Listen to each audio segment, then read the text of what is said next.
बकरीद को लेकर लखनऊ ईदगाह के इमाम मौलाना खालिद रशीद फरंगी महली ने मुसलमानों से अपील की। उन्होंने मुसलमानों से दरख्वास्त करते हुए कहा कि कुर्बानी करते हुए तस्वीर न ली जाए और सोशल मीडिया पर तस्वीरों को अपलोड न किया जाए, वहीं सफाई का खास ख्याल रखा जाए।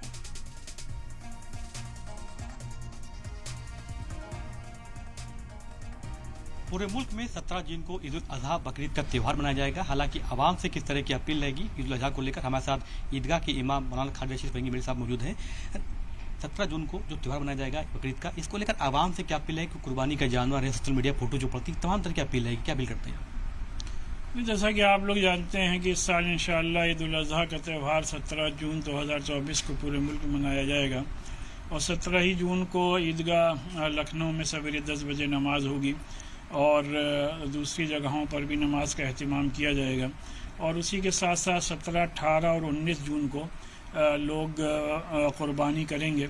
इस सिलसिले में लोगों से यही अपील है कि हर साल की तरह इस साल भी सिर्फ उन्हीं जानवरों पर की कुर्बानी करें जिन पर कि कोई कानूनी बंदिश नहीं है, और उसी के साथ साथ सफाई की कुर्बानी की जगह पर साफ़ सफाई का खुसूसी ध्यान रखें और इस बात का भी ख्याल रखें कि कुर्बानी करते वक्त ना कोई फ़ोटो लें, ना कोई वीडियो बनाएं, ना कोई इसको सोशल मीडिया पर अपलोड करें।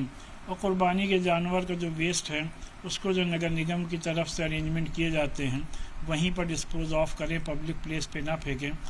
तो ये थे हमारे साथ मौलाना खालिद रशीद फरंगी महली साहब। ईद को लेकर बकरीद जो त्यौहार आ रहा है उसको लेकर तमाम तरह की आवाम से अपील की गई है, कुर्बानी को लेकर अपील की गई है और नमाज को लेकर लगातार भी लोगों से अपील कर रहे हैं। कैमरा पर्सन के साथ अतीक अहमद, सलाम टीवी।